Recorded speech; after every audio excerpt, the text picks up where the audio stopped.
जैसे जैसे साल बीते हैं वैसे वैसे WWE के कुछ पलों को देखने का नजरिया भी बदला है। जहां कुछ सेगमेंट्स 20 साल पहले मजाकिया लगते थे, वहीं सेगमेंट्स अब नए जमाने में अपमान और शोषण करने वाले लग सकते हैं। ऐसे भी कुछ सेगमेंट्स हैं जो उस समय काफी विवादित रहे थे, लेकिन WWE अपने क्रिएटिविटी के उस मुकाम पर था जहां उन्हें इस तरह नेगेटिव रिएक्शन की या किसी विवाद की कोई परवाह नहीं थी। कुछ घटिया सेगमेंट्स के साथ ही कुछ बदनाम क्रिएटिव फैसले भी लिए थे जो समय के साथ बहुत बुरे होते चले गए। तो जुड़िए हमारे साथ जहां हम WWE के 10 ऐसे सेगमेंट्स देखेंगे जो समय के साथ बहुत खराब लगने लगे हैं। The 1999 royal rumble. CTE के बारे में नई जानकारी के कारण WWE ने सर पर चेयर शॉट्स को हमेशा के लिए बैन कर दिया। WWE इस पॉलिसी को लेकर इतना सख्त है कि वो ऐसी कोई पुरानी फुटेज भी नहीं दिखाता जिसमें ये शॉट शामिल हो, और एटीट्यूड एरा के सबसे बदनाम मैचेस में से एक की हाइलाइट्स दिखाते वक्त इस वजह से कुछ दिक्कतें भी हुई थी।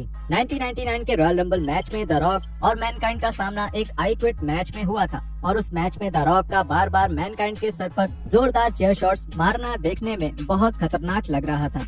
आज के WWE प्रोग्रामिंग पर इस तरह का हमला कभी भी अलाउ नहीं किया जाएगा, जो कि बेशक एक बहुत अच्छी पॉलिसी है। WWE के लिए बुरी बात यह है कि इस मैच को बियॉन्ड द मैट नाम की डॉक्यूमेंट्री में शामिल किया गया था, जिसके कारण इन चेयर शॉट्स के फुटेज अक्सर सामने आ जाते हैं जब भी नए फैंस वो डॉक्यूमेंट्री पहली बार देखते हैं, और उसके कारण WWE को बार बार उसके लिए आलोचना मिलती है। Vince McMahon's racist comment to साबू।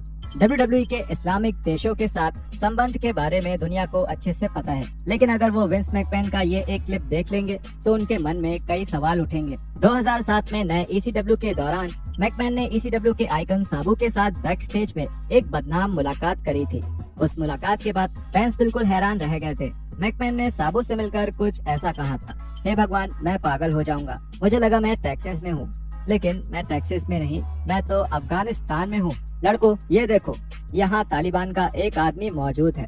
ये सब बोलते वक्त मैकमैन क्या सोच रहे थे, इसको समझ पाना तो नामुमकिन है, और सच कहें तो 2007 में भी इस तरह के सेगमेंट को WWE टीवी पर डालने की कोई वजह हो ही नहीं सकती। Jared the Subway guy. Jared Fogle नाम का सबवे वाला आदमी कई बार WWE टेलीविजन पर देखा गया है, जिसमें सबसे यादगार था जब 2012 में रॉ के एक एपिसोड के दौरान वो गेस्ट स्टार बनकर आए थे, और WWE का मानना था कि इससे उन्हें मेन स्ट्रीम में जगह मिलेगी। उनके गेस्ट स्टार बनाए जाने के लगभग 10 साल बाद अब ऐसा लगता है कि WWE के शोज पर फिर से कभी फोगल का नाम नहीं लिया जाएगा। 2015 में ये सामने आया कि फोगल ने कुछ संगीन जुर्म किए थे, और अंत में उन्हें 15 साल और 8 महीने की जेल की सजा भी मिली थी।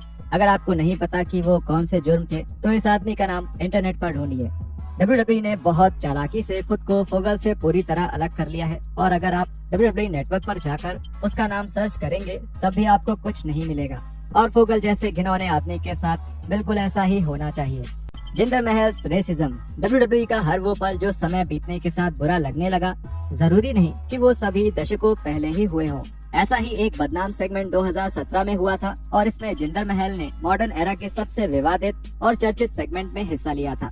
स्मैकडाउन के एक सेगमेंट में महल ने शिंसुके नाकामुरा की भाषा का मजाक उड़ाया था, और यहाँ तक कि महल ने इतने सम्मानित रेसलर की तुलना मिस्टर मियागी से भी करी थी। फैंस ये देखकर हैरान रह गए थे कि ऐसा कुछ 2017 में हो रहा है, और इसके खिलाफ लोगों की प्रतिक्रिया इतनी खराब थी कि WWE को इसके लिए एक ऑफिशियल बयान देना पड़ गया था। बाकी टीवी शोज और मूवीज की तरह ही WWE भी काल्पनिक किरदारों के साथ ऐसे प्रोग्राम्स बनाता है जो असल दुनिया के मुद्दों को दर्शाते हैं। इस तरह के टीवी शोज के प्रोड्यूसर के तौर पर WWE कॉर्पोरेट हर तरह के बैकग्राउंड से आने वाले लोगों को खुले दिल से अपनाता है, जो कि हमारा अलग अलग एम्प्लॉयज, परफॉर्मर्स और दुनिया भर के फैंस में भी साफ झलकता है। साफ तौर पर यह सेगमेंट WWE की छवि के लिए अच्छा नहीं था। Kevin white.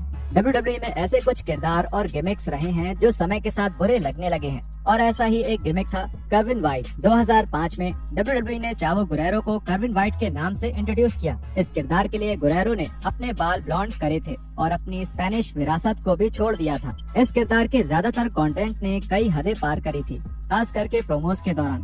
गुरेरो अक्सर ही रोस्टर के ब्लैक मेंबर्स को लेकर अजीब बातें करते थे।